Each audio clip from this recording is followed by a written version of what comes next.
L'hiver, ce qu'on aime, c'est souvent une bonne soupe. Alors là, l'idée originale, le berlingot de mer. Ah oui, il fallait y penser. 2-3 ingrédients. Un oignon, une tête d'ail, le berlingot de mer, un peu de crème et puis du beurre parce qu'on est en Bretagne et c'est vrai qu'on aime bien avoir ce côté velours qui est apporté et d'onctuosité qui est apporté par le beurre. Donc, première chose, on va suer, c'est-à-dire fondre l'oignon avec l'ail dans une noix de beurre. Donc là, on va cuire pendant 5 à 6 minutes. C'est important de bien libérer les parfums du légume.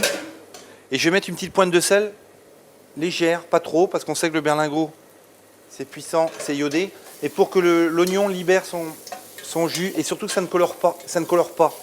Si vous mettez du beurre, l'oignon, et sans sel, ça va colorer. Là, ça va fondre tranquillement. Il n'y aura pas de problème. Au bout de 5 à 6 minutes de cuisson, je vais donc mettre un liquide de cuisson qui est en l'occurrence un bouillon de volaille. Alors on pourrait dire pourquoi je ne mets pas du fumet de poisson par exemple, parce que justement je ne peux pas que ça soit trop puissant. Tandis que déjà le berlingot est très puissant, il y a ce goût très iodé. Et puis je veux surtout qu'on ait le goût du berlingot. Donc au bout de 5 à 6 minutes, voilà, on va mouiller avec ce bouillon de volaille. On va mettre un bon 2 minutes.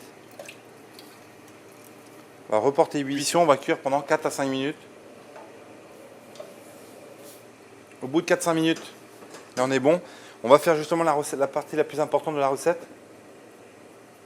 Je réduis mon feu. Donc je mets le berlingot. Vous voyez là, on met ça, voilà. Avec le jus. Et je vais rajouter après, tout de suite, 150 g de crème.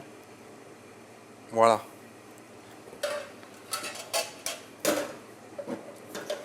On va juste reporter ébullition.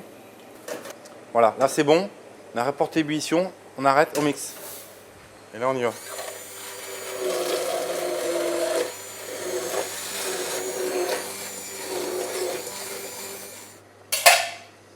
Dernière chose à faire, en attendant, on va monter un petit peu de crème fouettée, comme pour faire un petit cappuccino, avec un tout petit peu de curry.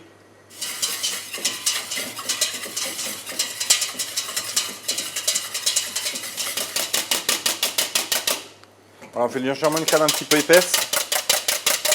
Sans plus, hop, ça tient au fouet, on va pas aller plus loin. Mettre une petite noix de beurre. Un petit tour de moulin à poivre.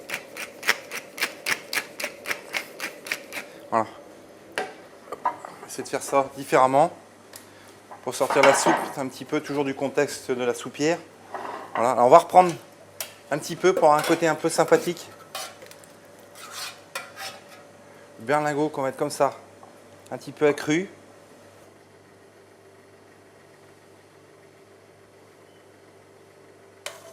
Pour finir, on reprend la crème. Voilà, et on met une petite quenelle de crème fouettée au curry dans la soupe de berlingot de mer. Et on finit toujours par le poivre. Les coquillages aiment bien le poivre. Et vous voyez que tout d'un coup, avec une recette très simple, on peut servir quelque chose de moderne. Voilà.